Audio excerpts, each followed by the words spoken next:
Hey guys, we are in section 1.2. We're talking about measurement of segments and angles. You can observe the objectives, not a big deal. We're going to be talking about measuring segments, measuring angles. We're going to classify angles by its size, name the parts of a degree, which is kind of new, and recognize congruent angles and segments. All right, so the first part of this is some notational information that I'd like you guys to keep in mind. So you remember when we talked about rays, we talked about lines, and we talked about segments. Actually, segments were like this. So we talked about rays, lines, and segments. And so we could have ray AB, we could have line AB, we can talk about segment AB as we're doing in this example. Here's what I want you to keep in mind. When you have ray AB, we would write it like this in shorthand notation. Line AB, similarly, we're going to write like this. And segment AB, we're going to write like this, right? Not even the dots, just like that. Keep this in mind. When we write AB like this, no line, no segment, nothing on top, what this means is the measure. This is actually a number I'm looking for. This is the measure of segment AB.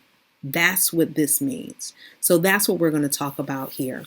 So that's what they're telling us. To indicate the measure of AB, we write just AB side by side, capitalized. So this is the star of the show, and this is what we're talking about today in this section. So in this section, we're asked to use the ruler to find the length of these things here, and you can pretty simply do that. It says on the ruler, find the length of AB in inches, and we're going to do that by counting the number of inches, 1, 2.5.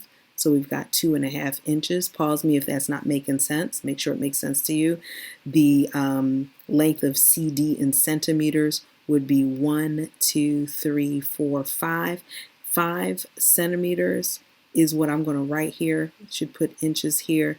What I notice is that if I wanted to find the length, I could simply subtract 12 minus 7 to get the 5. Similarly, I'm going to do that over here to find the length of PQ, which is indicated by not having a line at the top. So 2 minus a minus 4 is going to give me a 6. So I know that the length of PQ, remember when we write it like this, no line at the top, it really refers to a number.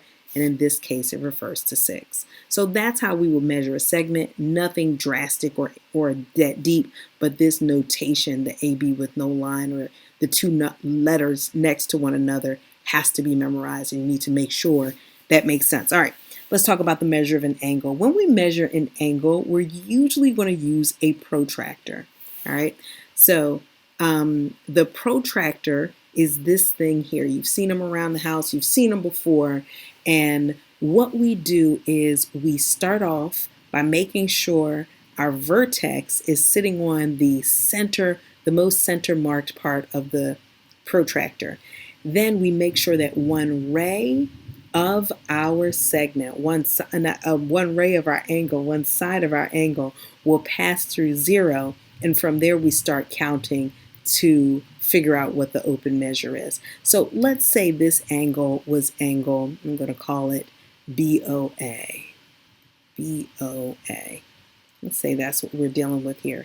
If we have angle BOA, the way I would ask for the measure or note the measures, I'd use a little m, the angle symbol BOA, and automatically anybody taking geometry knows that this refers to a number, and we want to know what the measure of this angle is. So I'm going to read these degree measures here. You guys are familiar with degrees. I'm going to read these degree measures here, and I see that I'm getting up to 110, not quite 120, past 115. If I look really closely, I can see that it's just 2 past 115, and that means that the measure of angle BOA is 117 degrees. One of the hard things about teaching geometry online is that I can't actually show you how to use a protractor, so I'm hoping that that made sense. Here we can kind of eyeball this angle, and we can see that this angle is a right angle, which lets us know that the measure of angle PAR would be approximately 90 degrees, right? I'm not using my protractor, so I can't give you exact details right now. If we look at the measure of angle 1, we can see that angle 1 is greater than 90 degrees. Let me try to draw a straight line there. It's greater than, angle 1 is not greater than, pardon me. Angle 1 is less than 90 degrees. How much less is kind of a guesstimate. You might look like this and say, I don't know, maybe that's kind of close. It looks like the measure of angle 1, this red angle here, might be somewhere in the neighborhood of 60, 65 degrees. We can say that the measure of angle 1 is equal to 60 degrees. Over here we have this large angle. This angle is big.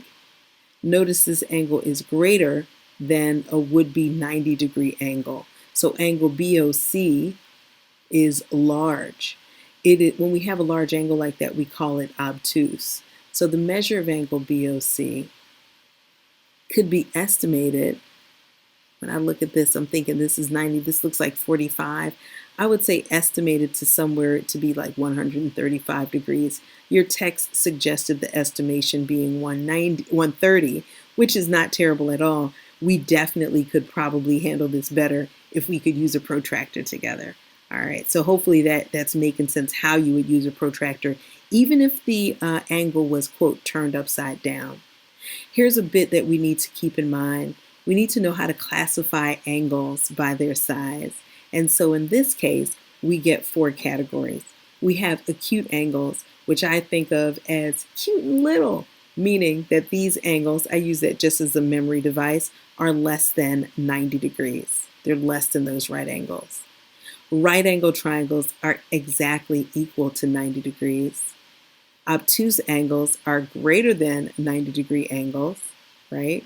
There's our 90 degree, that obtuse angle is greater. And so obtuse angles are greater than 90 degrees. And finally, straight angles are straight lines, almost like two 90-degree angles put together, right? To form one large angle that's 180 degrees. So keeping in mind those definitions of an angle and degrees, we're going to talk a little bit about degrees in a way that we haven't before. Generally, we think about degrees as a number, right? Like a number when you break down, I guess, an angle as 90 degrees in this case, or if you go all the way around, you think about breaking down that full revolution as 360, and we generally break it down into like fractions or decimals, like tenths. But before, early on, and I think even in nautical ways, and I think even GPS measures it this way, they measure it in degrees, then not tenths of a degree, but minutes and seconds, okay?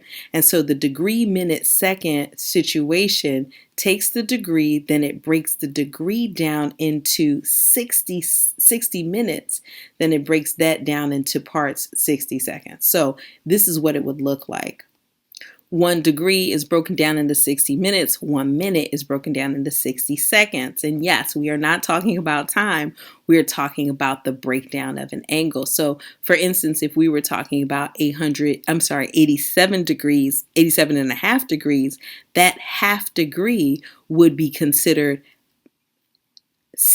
half of 60 minutes. And therefore we would get 30 minutes. So 87 degrees, 30 minutes. And you might be asking yourself, what's the point in doing this? Why would we refer to the degree measure and break it down into this minutes and seconds business? It's because breaking it down this way makes it more accurate than just breaking it down into tenths. Kind of interesting little factoid. Let's continue on. If I have 60.4 degrees, remember the degree part stays the same, but then the fraction of a degree we would now calculate as minutes. So you would take your 0.4 and you multiply it times 60, and that's how we get the 24, because this is 0.4 of a degree, right? This is 0.4 of a degree, and 0.4 of a degree, since 1 degree is equal to 60 minutes, 0.4 times 60 will give us that 24. Y'all with me? I believe it. Okay, so 1 minute is 60 seconds. So we have this little weird breakdown here of 180 degrees. I know this looks weird. 179 degrees, 59 minutes and 60 seconds. Well, we know 60 seconds, and I'm highlighting this. I didn't say it. This little one, I guess, quotation mark, single quotation mark, would be the minutes, and the seconds would be this double quotation mark. All right. So what you see here is this weird breakdown: 79 degrees and 59 minutes and 60 seconds. Well, we know that 60 seconds is equal to 1 minute. And then so that would take this 1 minute added to 59 minutes and you get 60 minutes. And that 60 minute would then be added on here as 1 degree. And that's why that's equal. And we can have a similar discussion about 89 degrees and 60 minutes really being 90 degrees. All right, that is all you need to know to answer the next couple of questions. And let me make it a little bit more challenging. Let me do this. Okay, I had to get rid of the answers for a minute so we can look at this together. Let's take a look. It says study the following examples closely. And of course, in your textbook, the answers are there. But sometimes it's easier to look into things a little bit deeply if you try to do the problems yourself. So let's go ahead and try that. Let's try to do that. Change to 41 and 2/5 degree to minutes, degrees in minutes. So 41 and 2/5 degrees. Really, we know the 41 is going to stay. Remember, we're trying to change it to degrees and minutes. That's degrees and minutes. I'm just going to put min there. So the 41 is going to stay. That's the degrees. That's what it is. That's the whole number. Now we've got to calculate the minutes. We remember that 1 degree is equal to 60 minutes. So if I have 2/5 of a degree, how many minutes is that? I'm going to multiply 2/5 by 60. And when I do that, I get, I'm trying to do it in my head real fast, 120. I know y'all doing it faster than me. Oh, they're so smart. You get 12 times 2, which is 24. So you get 24 over here, which makes sense because last time it was 0.4. All right, so does that make sense? And there's the answer, 41 degrees and 24 minutes. All right, hopefully it does. Let's go ahead and take a look at this next one. Angle ABC is a right angle. Looks like it. They gave us that information. I'm going to put that little box there. And they're telling me that angle ABD, this guy here, is 67 minutes, 67 degrees, 21 minutes, and 37 seconds. So we need to find DBC. So it looks like we want to find it in this fashion with degrees and minutes. So what we'll do is we'll start off recognizing we're going to do 90 degrees and we're going to subtract 67 degrees, 21 minutes, and 37 seconds. So here's what we're going to do. We're going to take this, I'm going to move it over here, and instead of doing 90 degrees, let's break it down like they did in the example showing us before how this can be written. So I can write this as 89 degrees. Right? And since I have minutes and seconds, I'm going to try to get some minutes and seconds here. 89 degrees, 59 minutes, and 60 seconds. You guys get how that works out? You get that that's the same thing as the 90? All right, I hope so. And now we're going to do some subtraction. 67 degrees, 21 minutes, and 37 seconds. And now the subtraction is simple. We're going to subtract like from like. So over here, we're going to get 23 seconds. Over here, we will get 38 minutes. And over here, we'll get 22 degrees. Hopefully that's right. I keep wanting to put a comma there, but I don't think we need that. So let's go ahead. 22, 38, 23. We are awesome. We are rock stars. We are moving and grooving. All right, let's go ahead and look at this last example before we learn more. Change 60 degrees and 45 minutes to degrees. 60 degrees and 45 minutes to just degrees. Okay, so we already have 60 degrees, but we're going to be adding something on to the degrees. All right, we have 60 degrees, but we're going to be adding something onto it. And what is it? If we have 45 seconds, the question is 45 seconds is what fraction of a degree? Well, if I know a degree is 60 seconds, the question is what is 45 over 60? And I think you guys know that 45 over 60 is 0.75, and therefore we get 60.75 degrees. Make sense? Hopefully it does. Let's see, did we do it right? 60.40. Okay, yeah. I mean, I got the same thing. You know it's not wrong, right? But yeah, 60 and 3/4 is the same as 60.75. Yeah. Okay, so we got the same idea. So the idea was to take 45 over 60 and we could reduce it, or we can make it a decimal. All right. With that in mind, we got a couple more vocabulary words that we're going to get into. Congruent, angles, and segments. The word congruent means that it literally is the same. It basically, when I think about congruence, I think about things fitting right on top of each other. So I'm going to make a congruent angle. Let me see if I can do it over here. I'm going to make a congruent angle right on top of this angle. These two angles are congruent because they can lay right on top of each other. And then similarly, they're saying that these angles are all congruent. So let me see if that's true. I'm going to slide this over here. Okay, I guess. Yeah, okay. Let me scooch this one over here and turn it around. Congruent means that it's exactly the same size. We can't say that it's equal because equal is a numerical term that we talk about with numbers, but we can say that it's congruent when shapes have the same size. So congruent angles are angles that have the same measure. Congruent segments are angles that have the same length. We know that by definition, their lengths and their measures would be the same, but when we use the word congruent, we don't call them equal. We say, you know what I mean? We're talking about shapes that are congruent. All right, and so I want you to observe this symbol.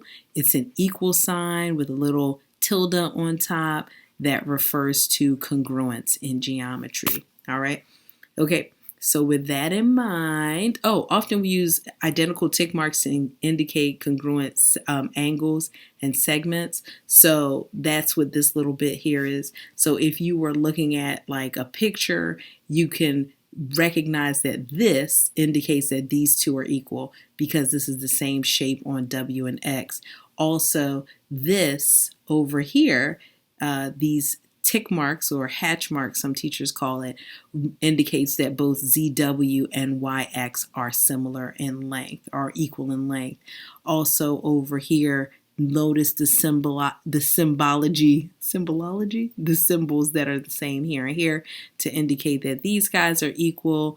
And so that's what happens. So can you name them? Indicate that there are 4 pairs of congruent parts. So these 2 angles are congruent. That's 1 pair. These 2 segments are congruent. These 2 segments are congruent. And let me look carefully. Have you seen it before me? You may have. I see it now. These 2 angles over here, I'm looking for a different color. This angle and this angle, those are congruent because they have their similar markings. Okay, all right. So our problems, part 2 problems, we got a lot to do here. Classify each of the angles below as acute, right, or obtuse. Clearly, this is not hard, especially when the answers are there, but you guys know how to do that. In this problem over here in the diagram below, angle DEG is 80, angle DEF is 50, and angle HJM is 120, and HJK is 90. Draw a conclusion about FEG and KJM. And basically, we're looking at the relationship between the 2 angles and doing subtraction or addition. All right, over here, and I know you guys see the answer, but just stay with me, follow my conversation. We're looking at angle ABC, and we're looking at the fact that angle 1 is equal to, let me use a different pen, angle 1 is equal to 3x plus 4, angle 2 is equal to x plus 6. If this is a right angle, we know that these 2 angles, angle 1 and angle 2, the measures that is, should add up to 90 degrees. And so they ask us to find x, find the measure of angle 1. They didn't ask us to find x, but we do have to find x in order to find the measure of angle 1. So notice I'm doing the same exact thing. I'm adding all this stuff together. I'm using my algebra skills to simplify, joining like terms. You know how it is. And then I'm going to get 4x is equal to 80. X is therefore equal to 20. Plug that bad boy in to figure out what angle 1 is. Well, since angle 1 is 3x plus 4, angle 1 has to be 64 degrees. 3 times 20 plus that. All right? Okay, last example, and I'm going, oh, is it? No, it's not. My goodness, we got a lot of them. Second to the last example, I'm going to send you packing to get some schoolwork done. And this will be your assignment for the next 2 days. I think you should be able to do it in 2 days. Angle B is acute, so we know that means less than 90 degrees. What are the restrictions of the measure of angle B? So the first thing is the measure of angle. I know it's down there. Just stay with me. The measure of angle B has restrictions. It has to be greater than 0. Let me highlight that so it looks a little bit different. So these are my less than symbols. So angle B, the measure of angle B has to be greater than 0, but less than 90 degrees. What are the restrictions on X? Well, this is kind of interesting. This is some algebraic stuff that might be kind of fun for y'all. So I'm going to put my 90 right there. All right, so since the measure of angle B is 2x plus 14, we're going to figure out the restriction on x by solving this inequality. And so we're going to isolate x just as we would with an equation by subtracting 14 from each portion of the inequality. Yeah, this is legal. It don't look legal, but it is. And then we're going to 90 minus 14 is what I'm not writing down here. 90 minus 14 is 76. Okay, and then we're going to divide everything by 2. This is my kind of ramshackled method of doing this. Some teachers might not approve, but you know. All right, so we're going to divide 2 into 76, and thankfully the answer is right there, 38. And so what we get is this. X is somewhere between -7 and +38. And finally, we're going to do this last problem. This is fun. Find the angle formed by the hands of a clock at each time. So here at 4 o'clock, you could see that they broke the clock down into 360, recognizing that each movement or each angle that represents, well, let me think, how do I say it? Each angle movement, each ray that moves from 1 hour to the next moves 30 degrees. I think that's the best way to say that. And so we've got this 30 degree, 30, 30, 30, and we could see that 30 times 4 is 120. So we have that. How about 515? So this is interesting. At 515, the shorthand does not stay on the 5. It moves a quarter of a way towards the next hour. And so we know that the longhand or the minute hand will be right there at 3, but this little guy, instead of being at 5, it's going to move a quarter of a way between the two. Well, what's 1/4 of 30? That's going to be 7.5. So if we take the 30 and then the next 30, and then we add the quarter of a 30, which it moves, we get 67.5. Make sense? I hope so, because now it's your turn to play.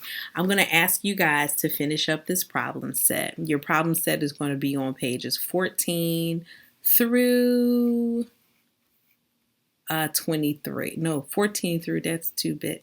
14, too much. 14 through 17. So I want you to do all of the problems from 14 to 17. You can read this for fun and enjoyment. This assignment will be due on Wednesday. So I'm going to look forward to talking to you guys about this on Wednesday. All right. Have a good one. Love you. Bye-bye.